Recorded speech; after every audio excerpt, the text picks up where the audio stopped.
Happy Wednesday, everyone. I'm Dr. Laurie Davis, host of the Today Show here at the Disability Channel. And on Wednesday, we have a show for special communities. And we decided a couple of weeks ago to talk about the presence of gangs in our communities. And today I've invited a very good friend of mine, Nadzin, who has come to share her experience. Good morning, Nadzin. So happy to have you on the show again. Good morning, Dr. Laurie. It is a pleasure to be here. Thank you. You're welcome. And I invited Nadzin because of her experience, 17 years in the justice system working with youth. And I know that you're going to be able to answer a lot of the questions that I know some of our viewers are asking and are concerned about, because we've had people following the show. So Dr. Ramin Modiri would be here, but he's far off to the other side of the world and doing some business over there. And so we've been just kind of winging it here this week without him. We miss him a lot. But he's good looking, but you're prettier. It's the flower. Is it the flower? Is it the flower?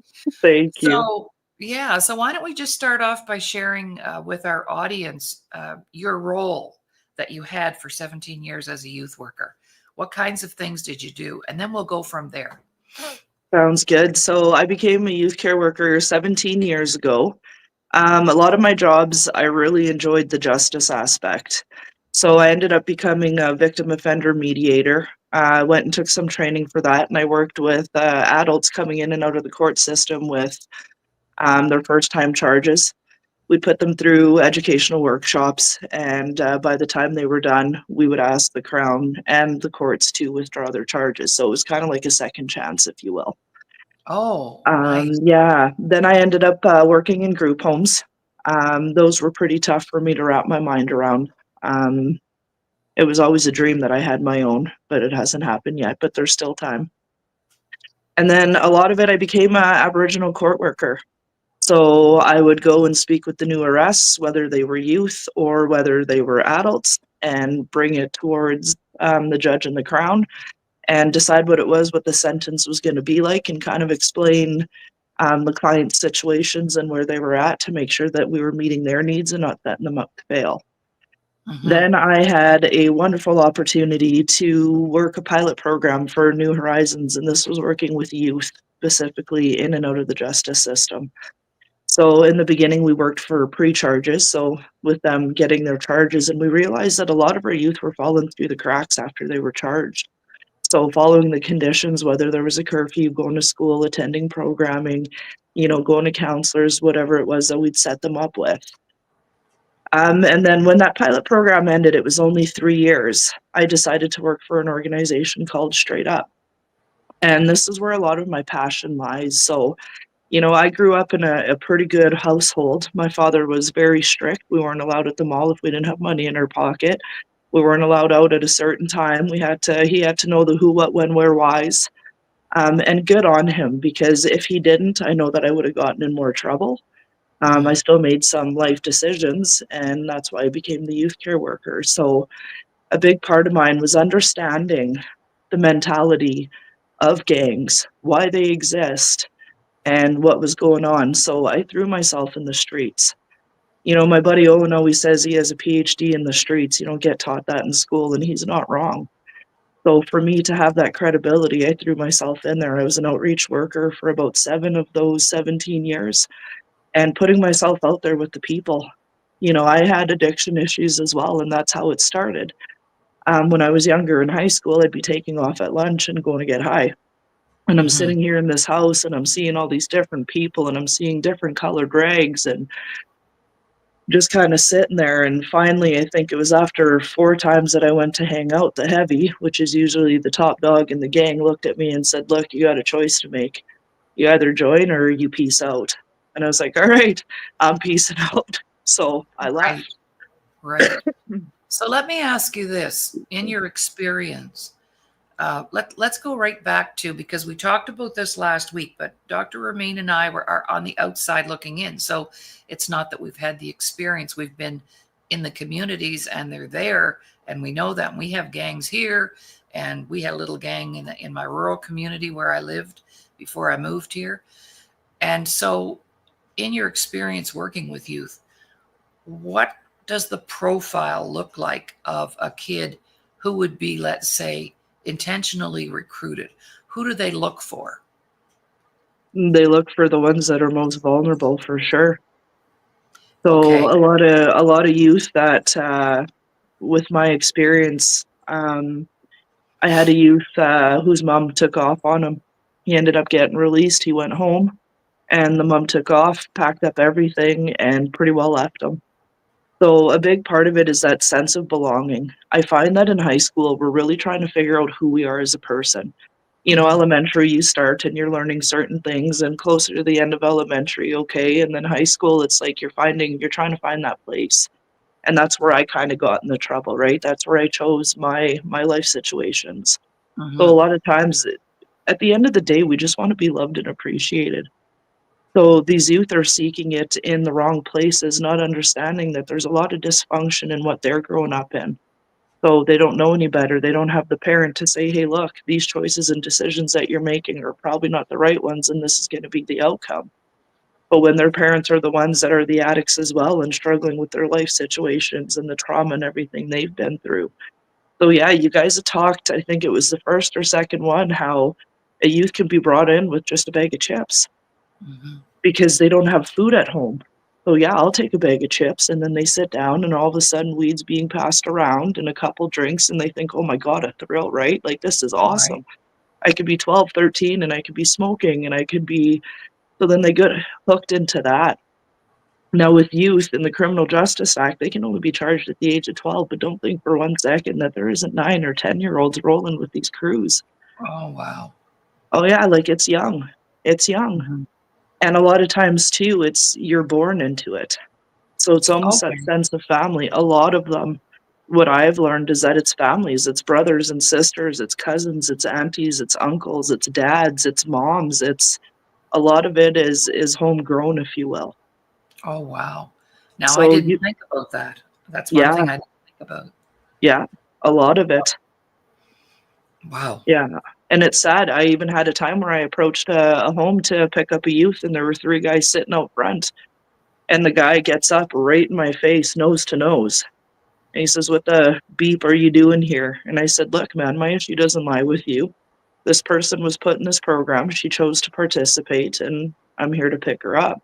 And he's still in my face, and I just said, "Look, if you're trying to intimidate me, I don't intimidate well." And then he said, "Get her out of here. That's my niece. I don't want her a part of this lifestyle." But Oh, when wow. you're all living together, yeah, and they're all living together and they're supporting each other. So, some of these kids are truly born into the lifestyle. And then the ones that aren't, the ones that are recruited and, with the bag of chips, or hey, I got a pair of shoes for you, or hey, I got this, they don't realize how deep they're in it until they start picking up these charges and until all these things start happening. So when you enter a gang, you have to take a minute, and it's dependent on the gang. It's either 36 seconds, 45, whatever their number is. Every gang has a number, Oh, and that's wow. how many seconds you take for a beating. Now, that's just to enter. If you try to exit, you get beat up by the whole crew, and you'll be lucky if you make it out alive. So these youth don't realize how deep they're in until they start seeing and realizing, okay, maybe this isn't good, but they're already in it. But it's too late then, almost. Absolutely. Absolutely. Now, this is a legal question. Would they attract young people because of the Young Offenders Act? They can't be named. Like they use young people to do the criminal activity. Is there any part in that you want to expand on for us? Completely. That's exactly Okay. what they do. Yeah, that's Okay. exactly what they do. Because a lot of times, moving forward, when they become an adult, dependent on the charge, I mean, if there's a murder charge, that's different. It carries over. Things can still be sealed.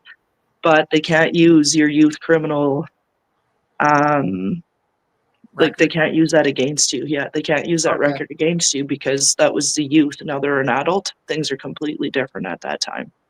Right. Right. So yeah, they Wow. definitely use them as their pawns, if you will. That's what they call Mhm. them. They're pawns. Oh, wow. I think Ramin referred to them as the foot soldiers. Yeah. Yeah. Yeah, it makes me think of the Ninja Turtles, the Foot Clan. And honestly, Yeah. that's a good way to look at it as well, where all these youth are hanging out at this place and they're all smoking cigarettes and partying and having drinks, and that's how they Mhm. get recruited. It seems like a good and lavish lifestyle until they realize that they have to carry a gun, or that they're strapped, meaning that they have knives or bear mace Right. or whatever that looks like. Wow.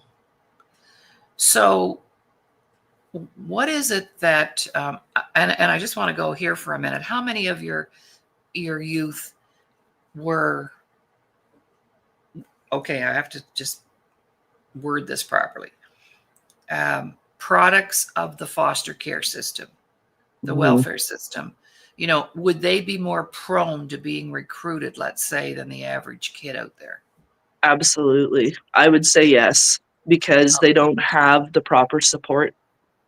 Right. Um, for me, like I said, I grew up in a pretty good family. My father raised us pretty well, and things could have gone more sour. We never grew up in the system. I mean, we never came from money, No, no. but we didn't grow up on welfare, or, going through the addictions or going through family trauma or generational traumas. So a lot of the youth that I serve, I mean, a good population are Indigenous as well. Right. So you see the breakdown of what residential schools have done to the parents, the grandparents, and how it's Mhm. trickled through. And again, all family related, you know? Yeah. Now, when a kid exits the foster care system, and I worked with some youth who were getting ready to be exited. They'd been apprehended when they were babies in the system, foster parents. Actually, one of my boys, by the time he was 3, had been in 36 foster homes. Mhm. So now they're getting ready to exit. So to me, I'm thinking, and I'm just speculating here, that there's no the support is gone. I don't even have a foster home now, right? As bad as it may have been, or as dysfunctional. So they would be prime candidates, I would think, for the gang life as well. Completely. Because the thing is that they're not taught. So even ourselves, if you think like regular mainstream, and really not the greatest words to use, but just for people to Yeah. understand, even us being taught that when you're an adult, they don't teach us about banking, they don't teach us about rent, they don't teach us about those things. So never mind someone coming out of the system. So they're being covered by the government. They're being, given food and whatever else, but it's a breeding ground, I would say, Oh for yeah. people to then turn that way because they didn't have the supports before and they're looking for it. And again, at the end of the day, all we want is to be loved and appreciated. So we're going to find the attention wherever it is, whether it's positive or Wherever we can. negative. Right on. Right Yeah. on. Wow.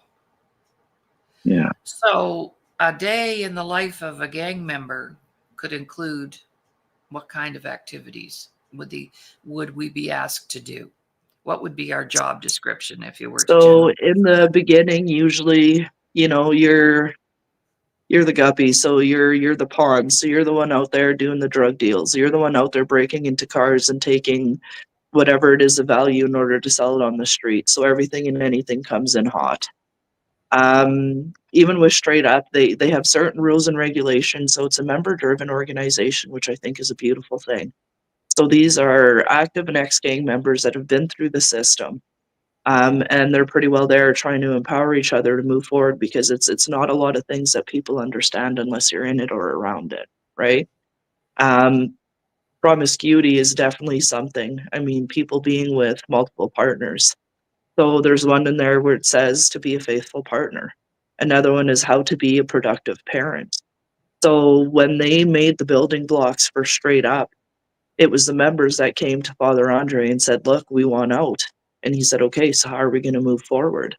And these guys pretty well explained what it is that they needed and the things that were happening in the gangs, and those were some of them. So they became building blocks for when people exited, that they were going to be a faithful partner. We also had a rule where, you don't date in your first year. You got to take care of yourself, because how much good are you giving somebody if we're broken inside and we have a lot of trauma that we need to work on? So it's trauma bonding, Mhm. right? We really have people focus on their inner strengths, who they are, the gifts and talents that they come to this earth with. Right.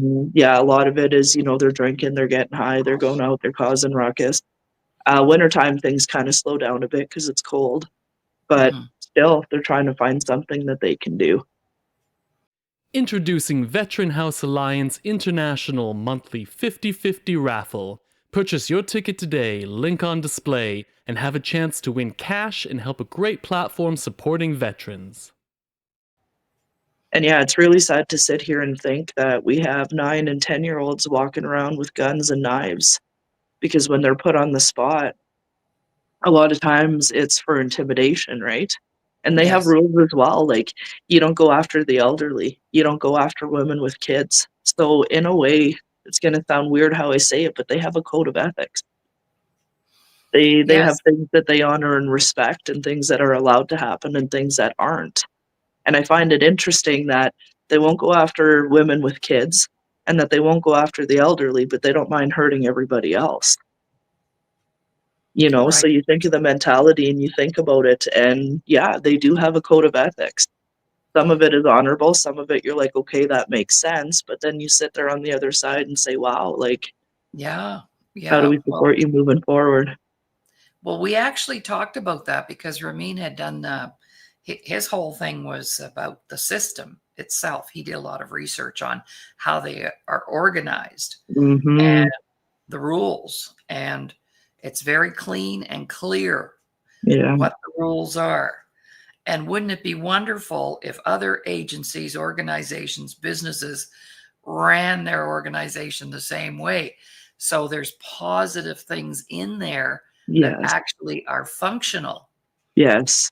And I sit here and think, you know, if you could take the things that you're learning on the streets and in the gangs and actually apply it positively to something else.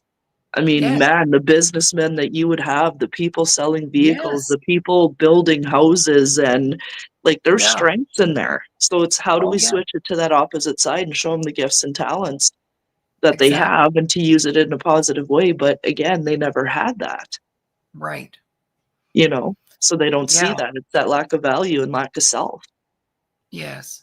But I think it's important for our viewers to know that inside there's gifts in there, and if we could take those gifts, like you said, and put them on a different path and just transfer that over, Yeah. um, yes, it would really impact the way people do business, the way we're governed, Yeah. all of our systems that are broken.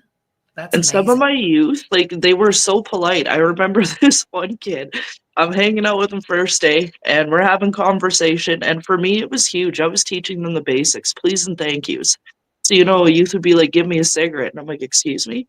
Give me a cigarette." I'm like, "Oh, no, no, son. Like, the world doesn't owe you nothing, and neither do I. If you want something, you're gonna say please and thank you, and until then, it's not registering with me, right?" Yeah. So a lot of the judges would always say, "You know, Mr. Gagne, we know which youth are yours," because they always come in saying, "Please and thank you."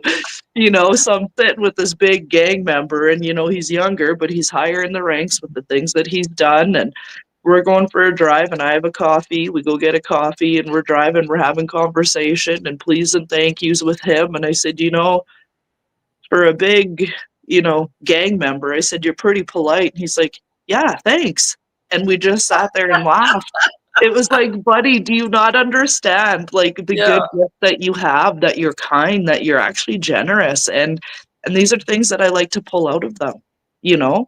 It was to pull out that other side, and like we're saying, yeah, it's organized, and yeah, there's positive things and gifts in it. So these were Yes. the things that I try and pull to the forefront. But yeah, you got these heavies and they're all tatted up and they just think, you know, they're solid, but big as teddy bears. And yeah, Nadzin, please, may I have a cigarette? Absolutely, kiddo. Here you go. Thank you very much. Yeah, you're very welcome. You know, and Right. you're just sitting there thinking, like, at the end of the day, they're people. That's right. That's So right. I just see Well, things different. I think at the end of the day, when I meet them and I've been working with them, at some point in time, they were somebody's little brand new baby boy. Absolutely. And they didn't come here talking about when I grow up, I'm going to be a gang member, or when I grow up, I'm going to be an addict. You know, Yeah. Do you think, no little kid says that. no, do you think I grew up thinking, hey, I'm going to be a drug dealer? Hey, I'm going to No. be an addict. Well, no, that wasn't the plan. It was just life situations that happened and choices that I made. But even Right. in that, there were gifts. And that's why I became the youth care worker. That's why I'm good at what I do. And it's not cockiness. I know where I've been and I know the Yeah. credibility and what I bring to people. Right. You know, I Because you lack can relate. judgment. Yeah, Yeah, you can relate. You absolutely. can connect. Wow. Absolutely.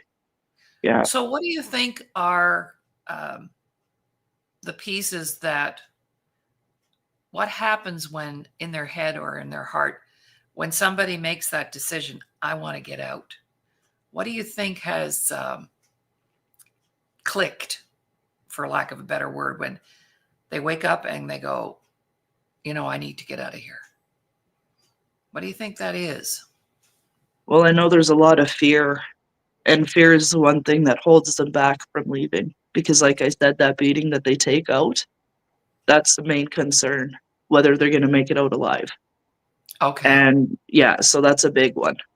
Them always having to look over their shoulder, right? When you belong to a gang and that sense of belonging and that sense of family and trying to disconnect from that. I mean, they get to a point where they realize like this isn't the life that they want anymore and that they deserve better. And I think a Mhm. lot of times it's maybe working with the guards or maybe working with some of the workers that they have on the outs or, us trying to instill in them that they're people of value and worth, Mhm. that they're still young and that there's still time to create change. Right. We always say, Laurie, that the best investment we can make is in ourselves. And I tell them that all the time. Mhm. You're number one. It's not your children. It's not your mom, your dad. It's your number one because then people are going to get the best of you if you put in the best of yourself, right? That's right. So what I've learned from the job is a big part of it is fear. Who's going to come after you? And then it's gang retaliation because now you don't have that protection from your crew anymore. Oh, right. Now you're on your own, so now you're a target. So any Right. gang member from other places can come and take you out because they know that you got no protection left. So then again, Wow. are they going to survive that? So, I mean, perfect example, Laurie. I was working with the youth for 6 years. I worked with him from New Horizons. We put him towards Straight Up. He worked with Straight Up. Him and about 4 co-accused were up against a murder charge. These are youth.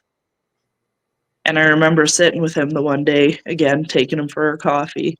And I said, look, kiddo, I don't want to know because I don't want to be called to the stand. I said, but whatever part you had to play, whether you pulled the trigger, whether you were sitting downstairs and you heard the gunshot go off and you were there, whatever part you have to play, there's a life to honor there because you took somebody's son, you took Mhm. somebody's brother, somebody's uncle. And you're not God, right?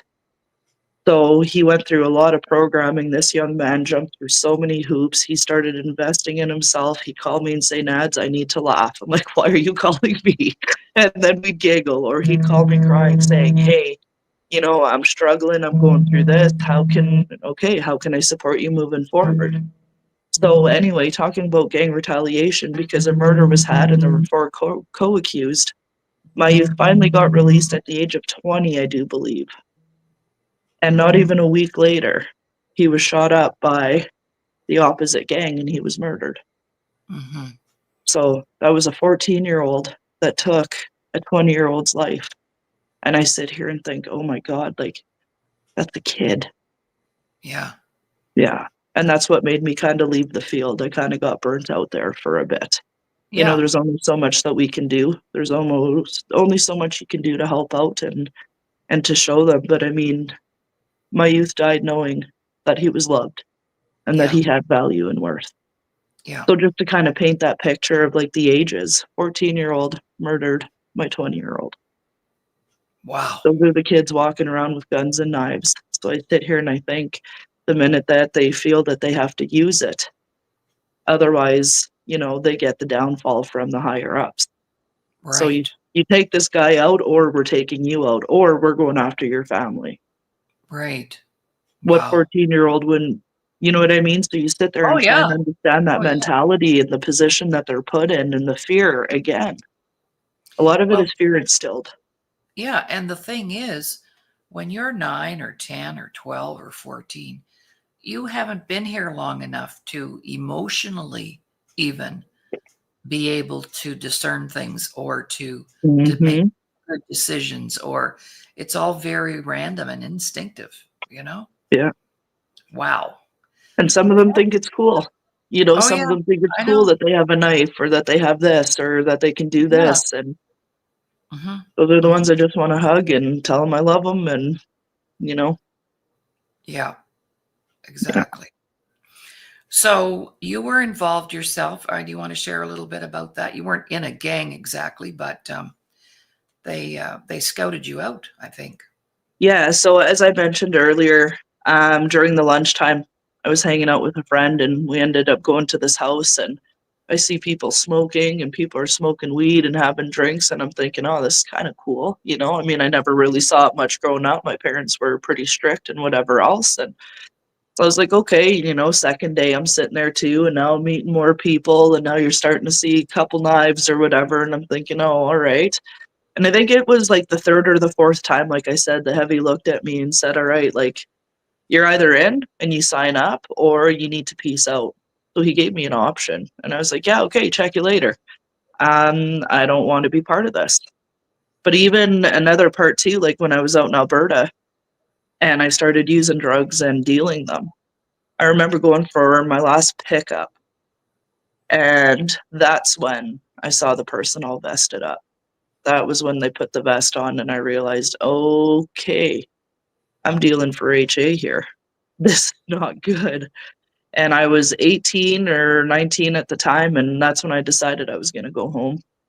I knew better, and I wasn't deep in enough to have them kinda have their grip on me.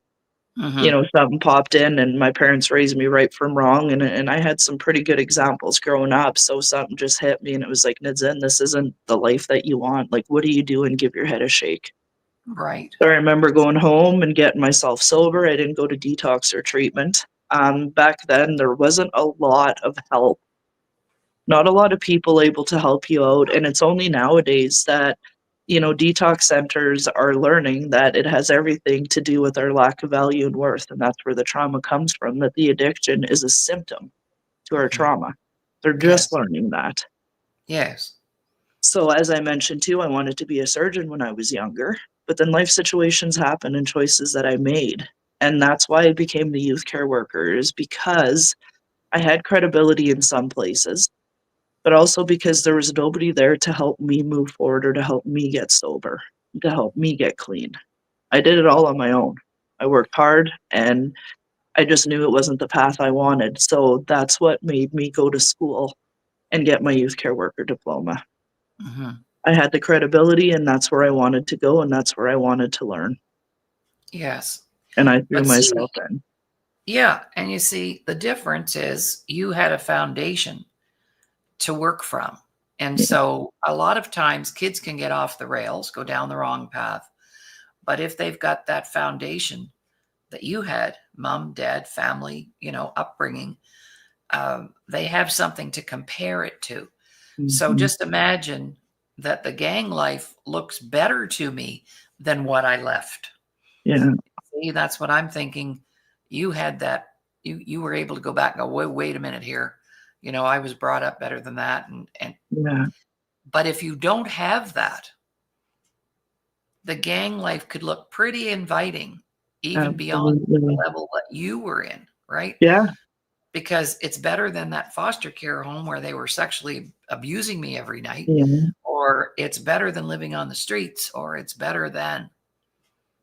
yeah, So what do we need to be doing? What do we need to be doing to support those kids who are in those dysfunctional places? I understand why they go there. I completely get it. mhm, So there's no judgment. But no. then what can we do? What do you think are some of the things that need to happen in order to help our kids not go down that path? What I'm noticing, and because I've been able to, be a part of, your programs and services, it's like you say, a lot of people are walking around thinking like there's something wrong with them, and I know that I was one of those. I believe that a big part of it definitely comes down to our lack of value and worth. So I sit here and I think, you know, if I loved myself, I wouldn't become a drug dealer. If I loved myself, I wouldn't plug myself with all those drugs. You know, if I loved myself, I wouldn't have put myself in a situation to be dealing for Hell's Angels. You know, like I wouldn't have put myself in danger. If I cared about myself, I would have made different decisions. And that's what I notice in a lot of our youth, and not just that, having the opportunity to work with their families and the parents. It's that lack of value, not knowing who we are, not knowing our place anymore. You know, when the world gets their hands on us, that's when the trauma and everything breaks down, and then it starts breaking down our spirit, and it starts breaking down our confidence and our worth and our value. And then we don't think that we're good enough. So you know what? That's fine. I'll just go join this gang. They appreciate me. They see me, but for all the wrong reasons. Now they're feeding off that fear of yours and that anger and where you've been in life. And then they sit there and think that the world owes them something. Right. The Disability Channel would like to thank our existing sponsors. We really appreciate the support and kindness from the BIAs across the GTA, Ontario, Canada, and our friends in the USA. We love making new friends. Thank you for supporting our existing employment programs. No, Right. like it's not our fault what happened to us in life, but it is our responsibility to heal. That's the power that we get to hold. That So a is big so part true. of it I have noticed is that lack of value piece. And that's why I say I try and bring out those gifts and talents in my youth. I try and bring out the positives and Mhm. show them the beauty that they are of people. But there's not a lot of us in this world to be able to do that. And not everybody is on the same page. Like I said, detox centers and treatment centers are just learning that addictions are a symptom to our trauma. That it We comes knew that down 30 to years ago, right? absolutely, but that's what I'm saying. Like it's 30 years, they're just starting to learn that. So Mhm. it sounds like we're causing more harm than we're doing any good. Mhm. You know, and a lot of times too, it's a Band-Aid fix. Well, no, it can't be a Band-Aid fix because we're not doing anything if that's the case. Mhm. The Yeah. walls of government and everything like that were hard to knock down, and there was a reason that I joined the court system. It wasn't because I agreed with them, it's because I was there to create change. I Right. was an advocate, I knew that I had a voice, and I was gonna use it in the right way. These Mhm. kids lost their voice a long time ago, but no, they're just as important as Yeah. anybody who walks into that courtroom, maybe even more important, because that's where they need the help is when they're kids, Mhm. when they're younger. That's right. That's right. So I'm interested in asking you about the life of a woman in a gang. You know, when we think of a gang, we automatically assume it's all guys. No. The public, they think it's guys. So let's talk about the role of the women or the girls in a gang. What do you know about that? A lot of times for the women, it was like that that mother role. So you'd hear a lot of times, well, I'm heading out to hang out at my hood mom's. So this was a woman that would take care of the kids and make sure that they had food, everything was cooked, you know, that they had a bed to lay in. So it was still kind of that motherly role for women. And at the same time, again, coming to that lack of value and worth, we talk about how they have multiple partners.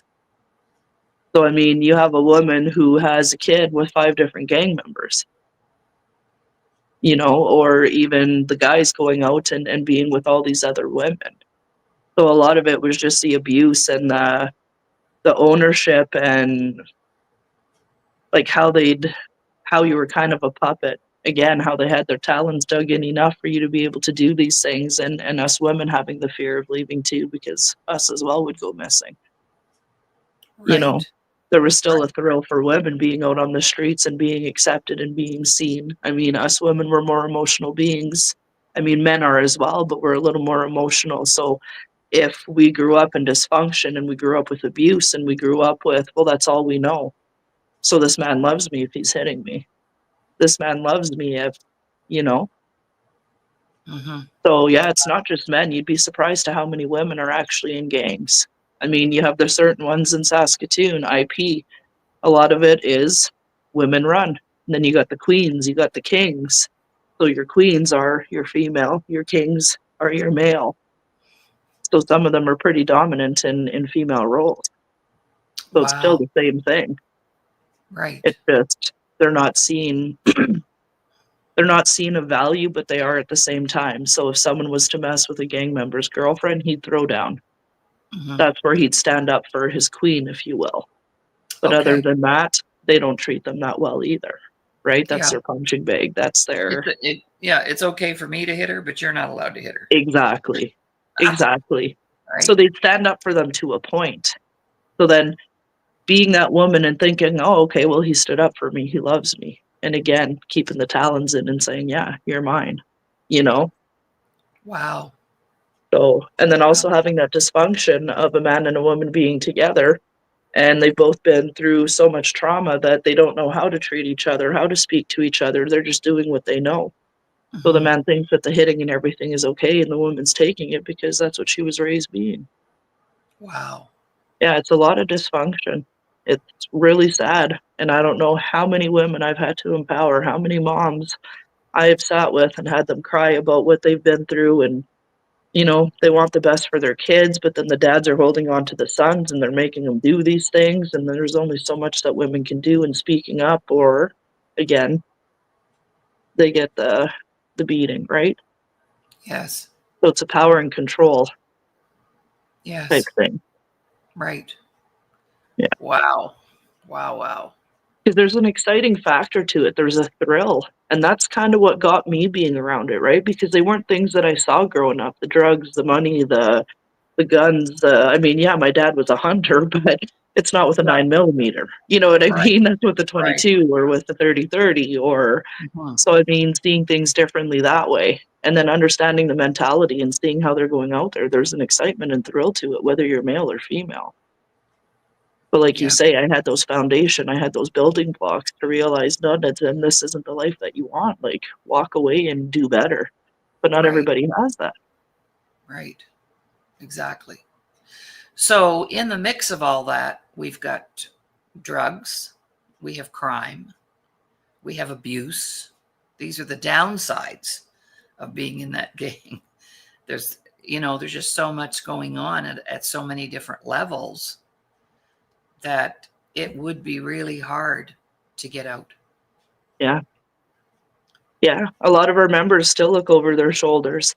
You know, it's a 4-year process with straight up. Every year is for one part of that building block to work on. But you're Right. still looking over your shoulder because, like I said, the minute that you want to drop, you're not protected anymore. So that's the big fear of why people go back.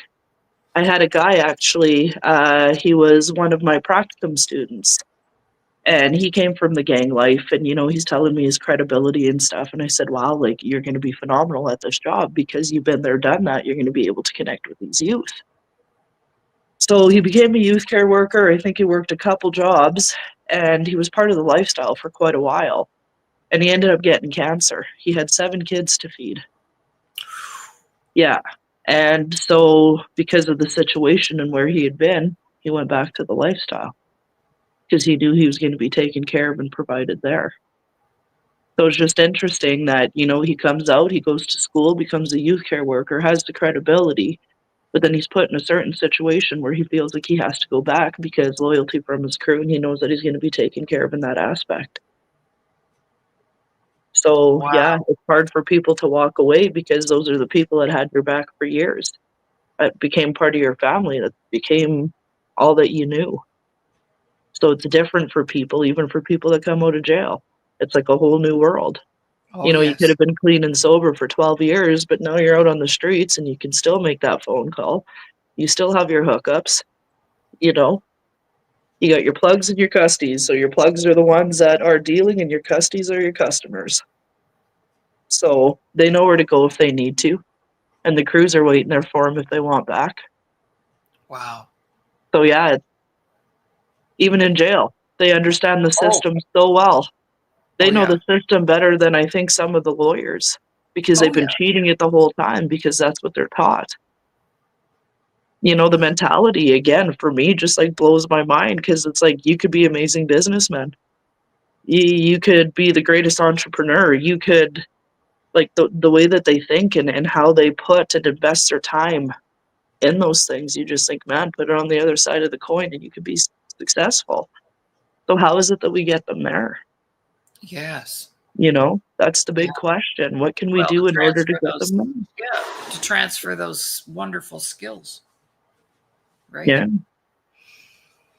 Yeah. yeah, Well, when you think about it, there's all the stigma attached to being incarcerated, being in a gang, being a drug addict, being on the streets. There's all that stigma that you have to overcome as well. yeah, And you have to be a really strong person for to do sure, that for and have sure. the support system around you. Because when you come out of jail, and I know from experience, you don't even have a toothbrush. Yeah. No, Okay. you're out in your orange You're on clothes with your, the flip flops they gave you, and that's that. so Yeah, then let's say if a person gets out in May and the weather's pretty good and they get through the summer, it's okay to be on the streets, and then the weather starts getting a little cold. Then I may decide, I don't want to be on the streets all winter. I'm going to get arrested. I'm going to do something, steal something, get caught, yeah. and then I'm back in 3 squares and a warm place to stay for the winter. How much of that goes on, do you think? Um, I'd say enough. I wouldn't say like it's overly huge, but some people absolutely. I think again that's them using the system, right? And what I find too, even working with men and women that were incarcerated and they're coming out, not everybody's going to hire them because they have a criminal record. That's right. Excuse me. And it's dependent on the record. If you have a lot of assaults, who's going to want to hire somebody who wants to fight and throw punches all the time? So they have to apply for assistance to start somewhere. Well, Right. applying for assistance almost takes 6 weeks for them to receive cash. Maybe sometimes a little less, but it takes quite a while in order. So the mentality is, well, I could go to the streets, I could sell, and I could make $1,000 in 5 hours. So Right. that mentality is there. So how is it that we set them up to succeed and not put them in a situation where they might not have a place to lay their head? Excuse me. You know, that they know what they're good at. They know how to make their money. So we expect them to sit there and wait for 6 weeks. They're going to go back to Wow. the streets and what they're good at. And that's how they're going to make their money until something like that kicks in. Wow. And by then, they might have racked up another charge. So they Right. go back in. Their process of applying for welfare is now done because they're back inside. Wow. So again, you see another vicious cycle, another cycle that, Yeah.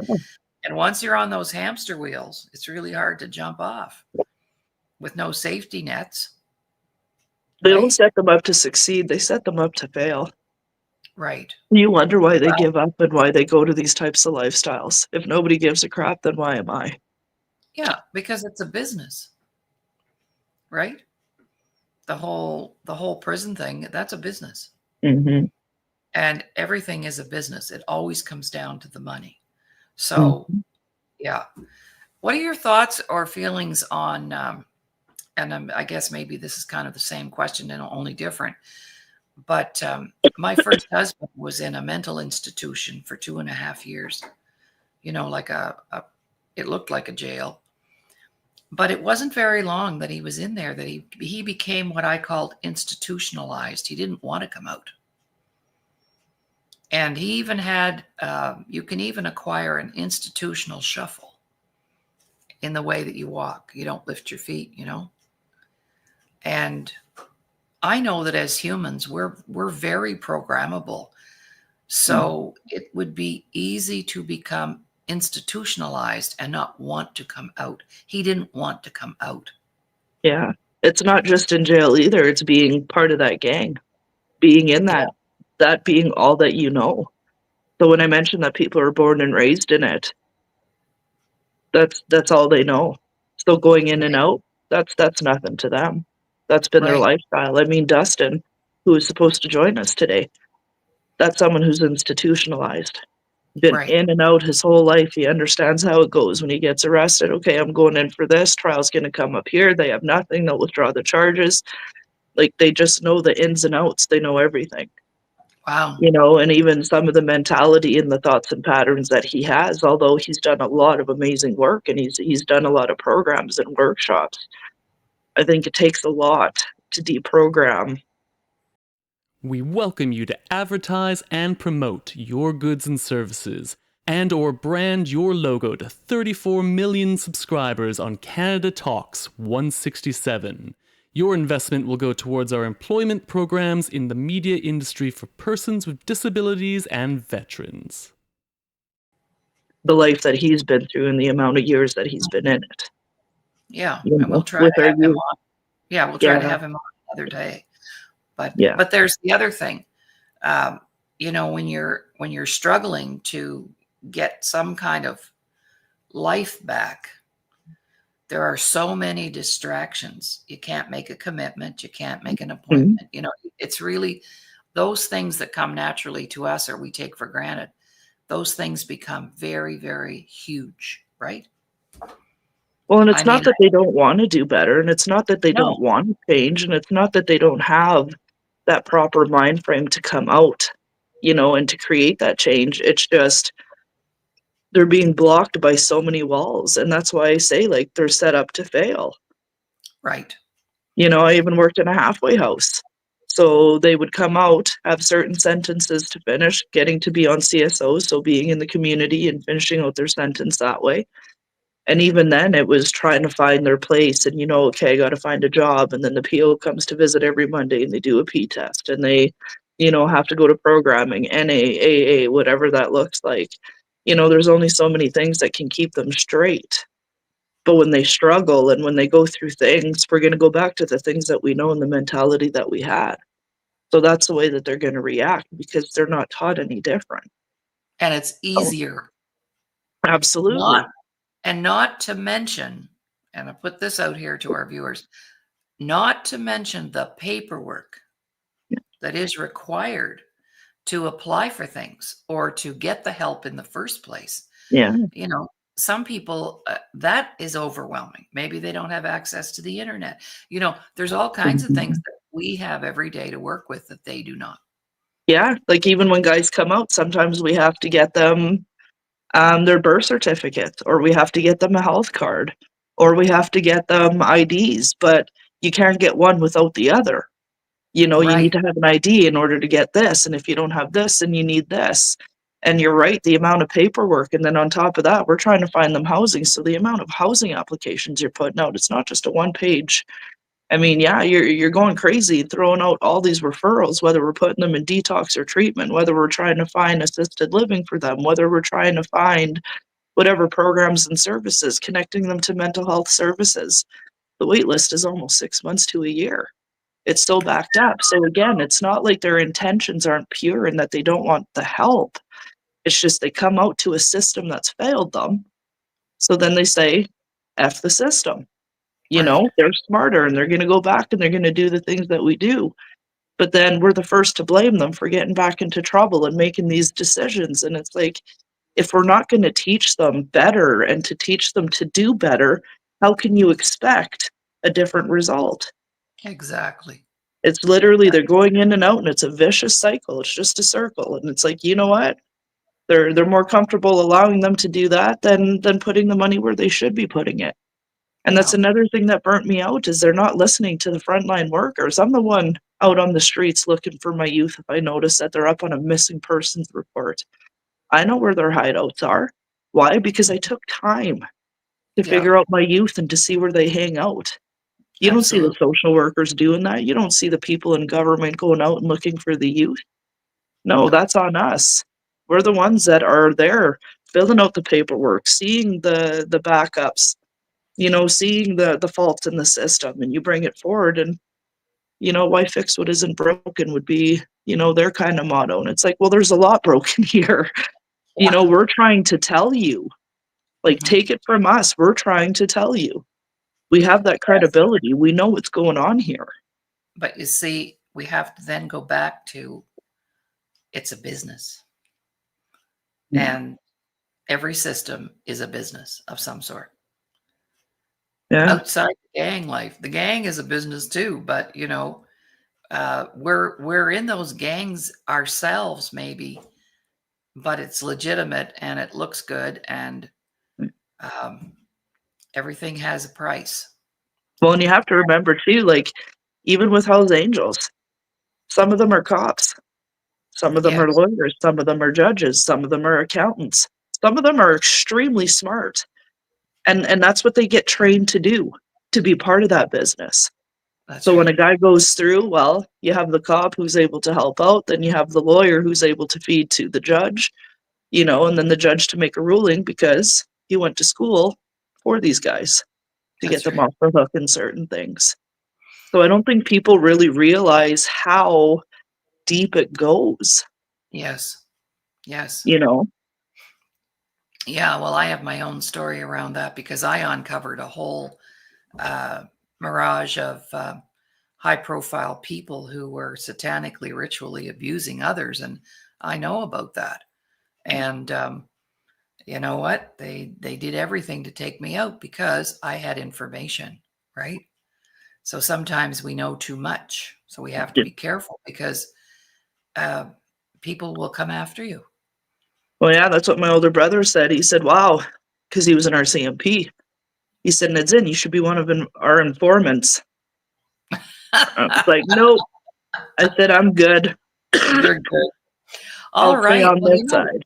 Yeah. yeah. Well, our time, we've got about 5 minutes left. So I just always like to share that. And so that we can have some good things to say at the end of the show, some words of encouragement to everybody.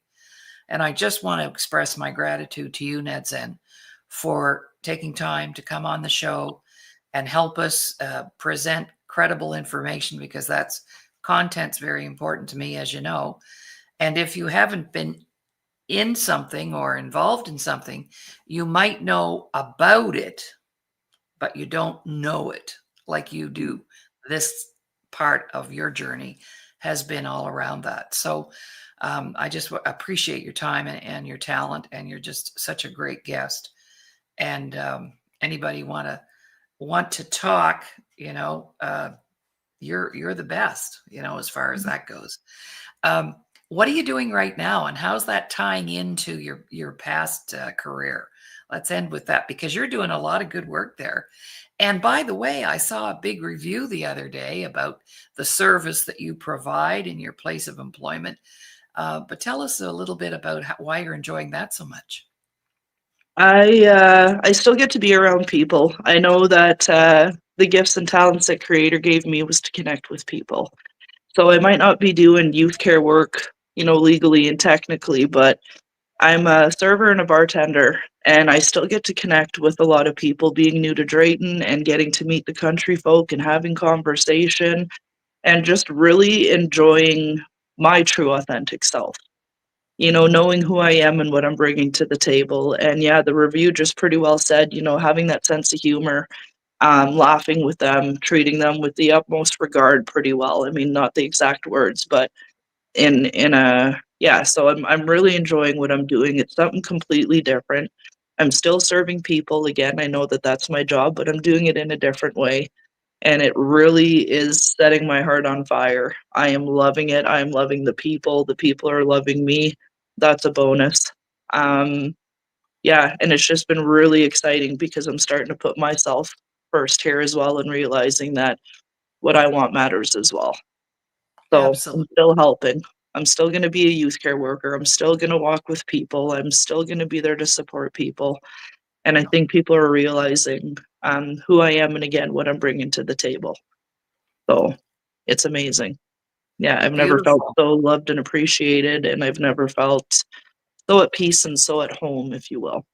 No longer in Nice. the survival mode. So it's nice to have finally found my place. Yes, absolutely. And I read a review, and it was somebody had brought a group of people for a special birthday party, and the way that you interacted with them and served them, they wrote a post about it. And so, how cool is that? That's amazing. Yeah. All right. Well, tomorrow, what's today? Wednesday. Tomorrow, Thursday morning at 9 a.m., we'll be here with our former NHLer Doug Smith, and we're doing a show called The Press Box.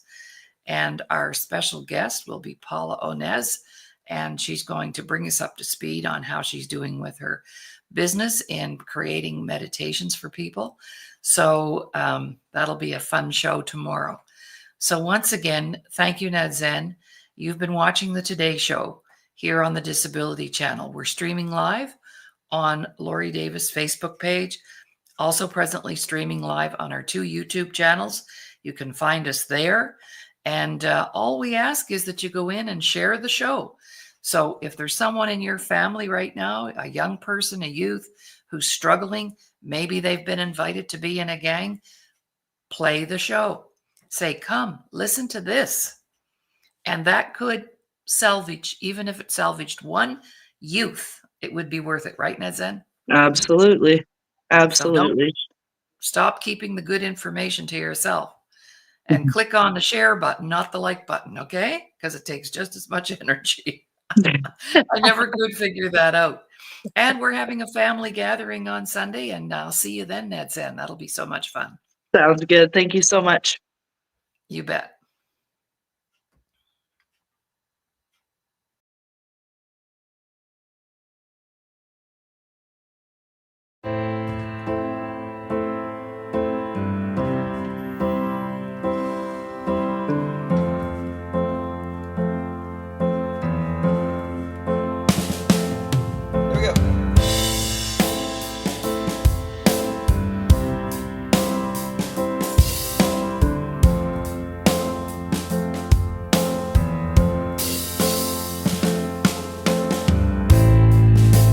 Destiny appears and overcomes my fears. A simple switch I turn on to a light that keeps burning. My force field repels the best shots that you could take at my chest.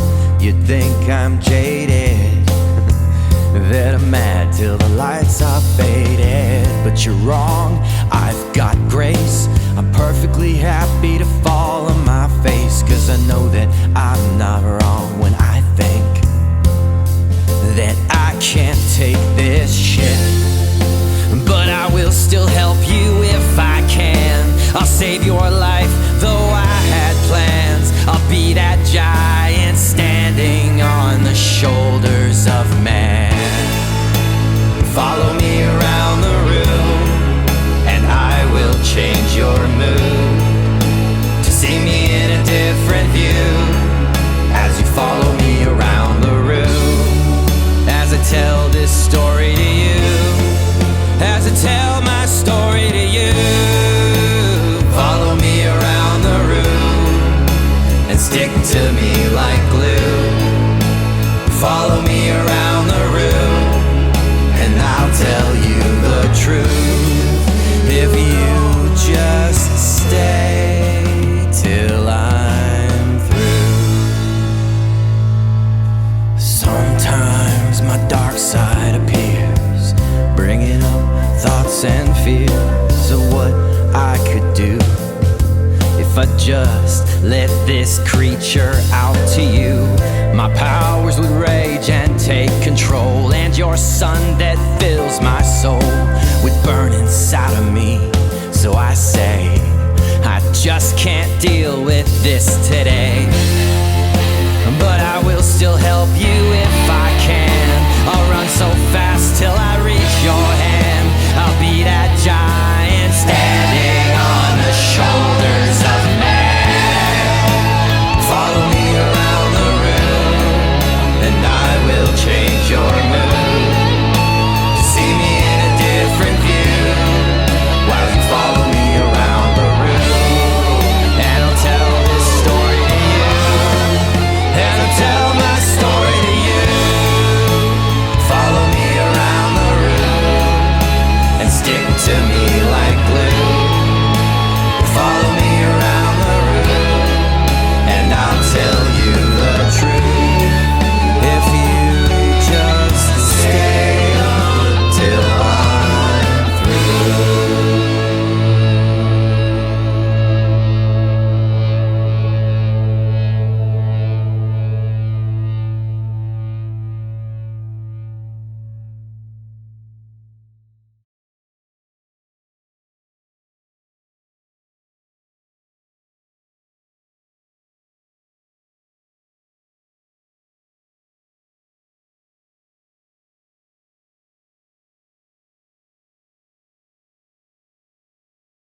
Thank